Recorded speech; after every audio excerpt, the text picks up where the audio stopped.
한양대학교 조병현 교수고요. 아까 말씀하신 일주에서 정말 너무 좋은 내용이 바이오까지 많이 나왔더라고요.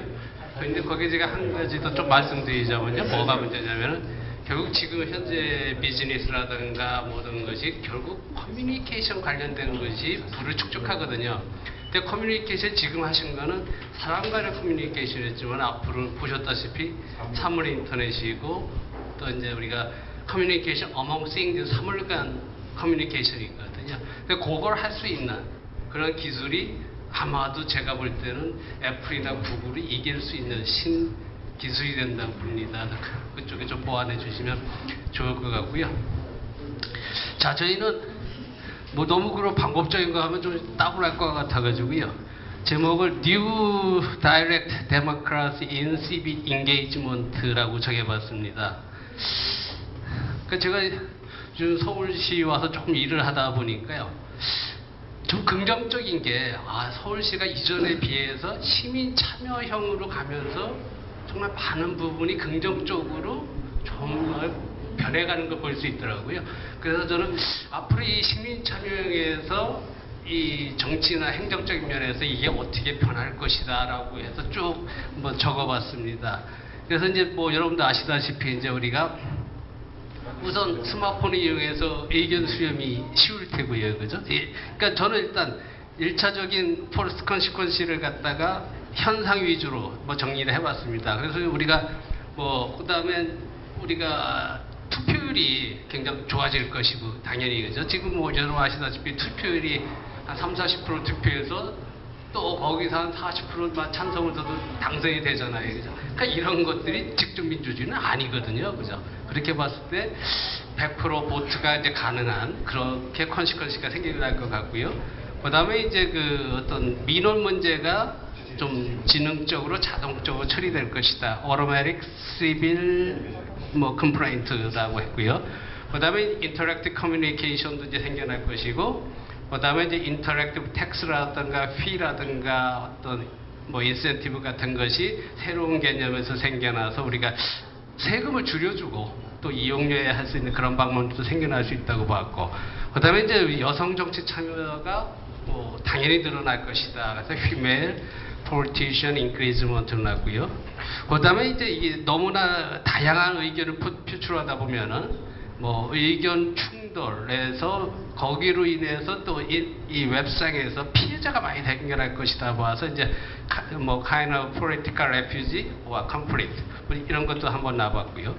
그 다음에 이제 우리가 1인 정당이 좀 많이 생겨날지 않을까 생각이 들었습니다. 그래서 Unlimited One Person Party 해가지고 이제 너무나 많게 자기 욕구를 원하는, 자기 목적을 원하는 그런 그 정당들.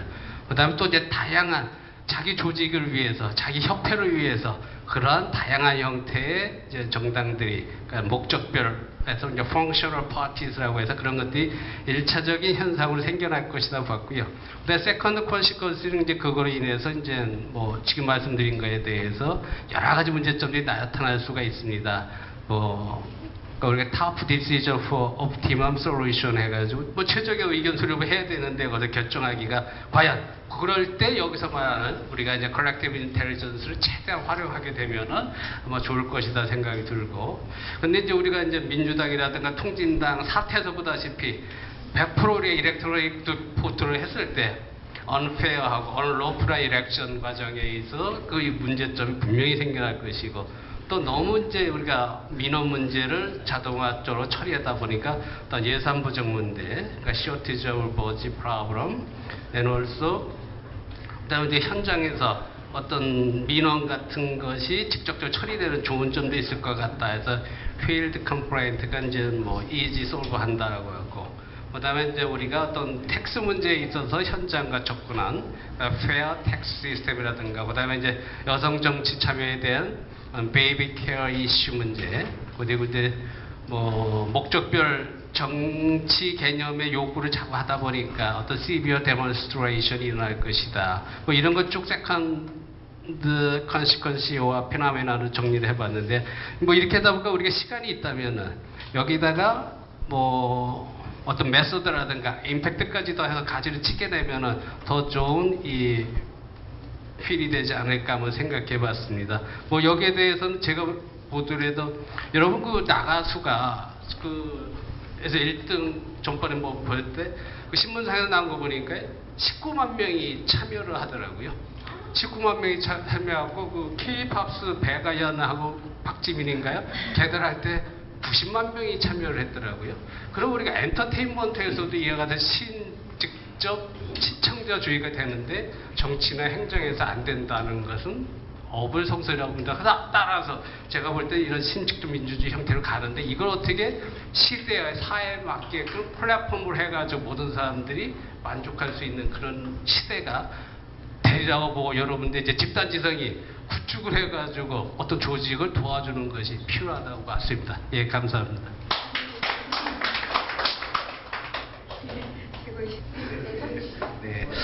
네, 저희는 교육에 대해서 저희는 이제 이야기를 했고요.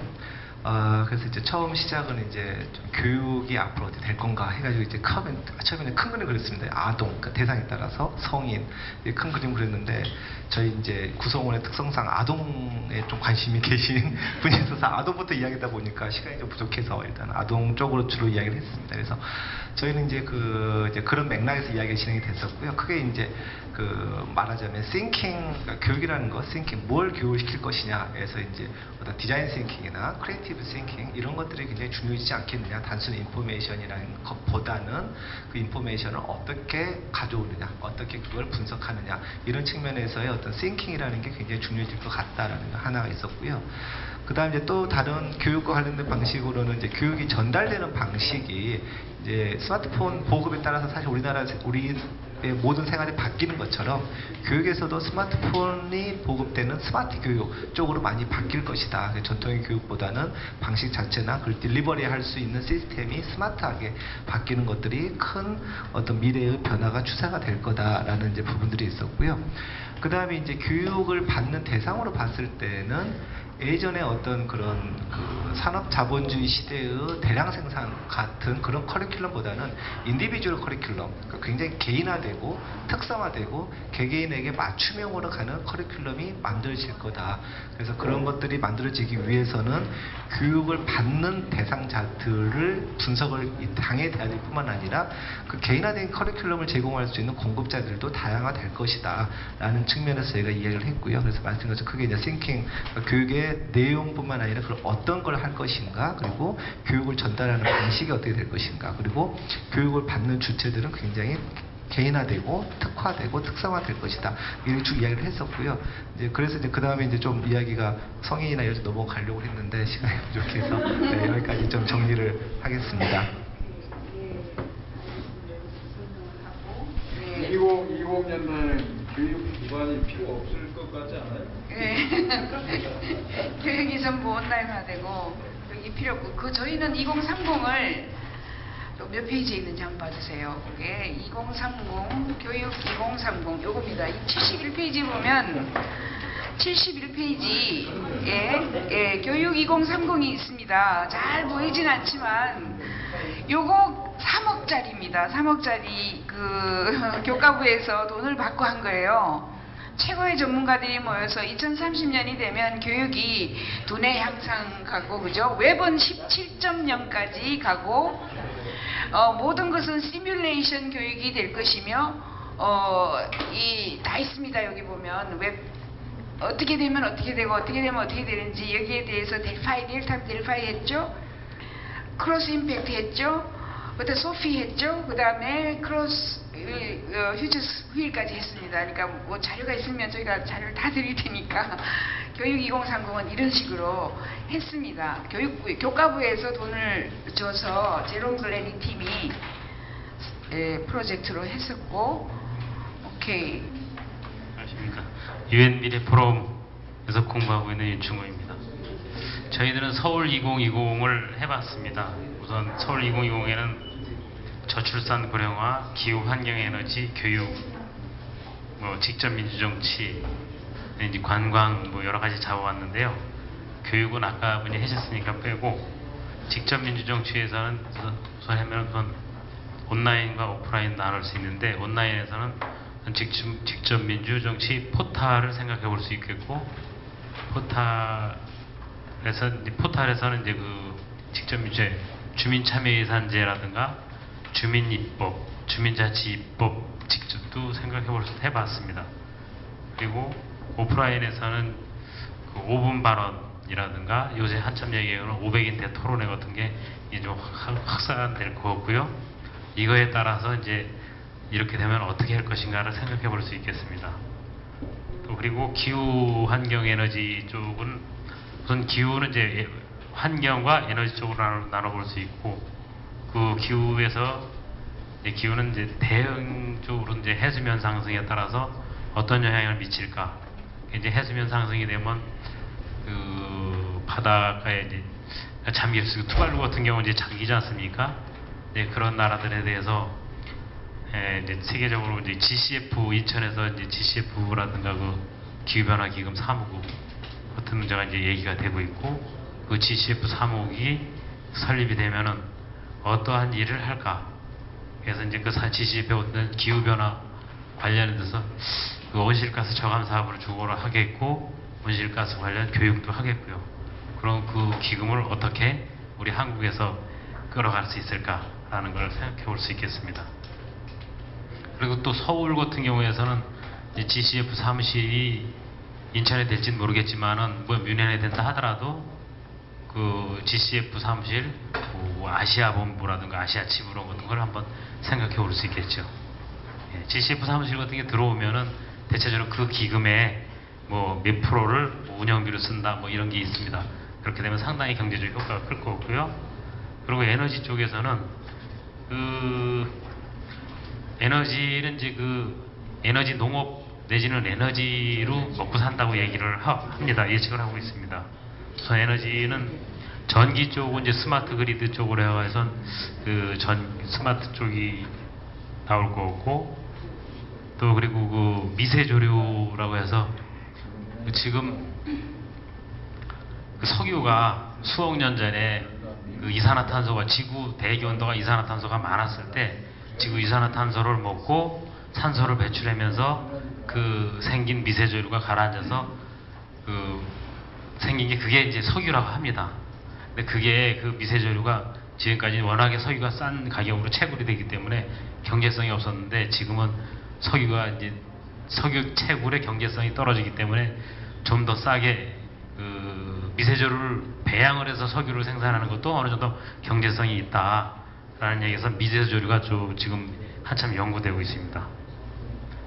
미세조류 쪽이 또 그 에너지 산업 내지는 기후변화 대응 산업으로서 해볼 수 있고, 서울시에서는 그 가정마다 그 미세조류에 관련한 그 인프라라든가 저변 확대 같은 걸 해준다면은 나중에 GCF 기금을 끌어오는데 상당히 유리할 것 같습니다. 그리고 주택이 있고요. 주택 분야에서는 우리나라 서울시 주택은 우선 지금 인구 감소로 인해서 떨어지고 있습니다. 그리고 떨어지고 있을 것 같고, 떨어진다 하더라도 이제 주택이 이제 좀 떨어지는 건 떨어지더라도 주택이 변하게 될 텐데, 이제 스마트 주택 내지는 이제 스마트 주택이라는 건 전기도 절약을 하고, 또 그 벽면이라든가 옥상 같은데 지금은 그냥 공간들이 있는데 벽면이나 옥상에 태양열을 이용한 태양열 발전이라든가 아니면 미세조류를 발전하는 벽면 농업, 창문 농업 뭐 이런 쪽으로도 생각을 해봤습니다.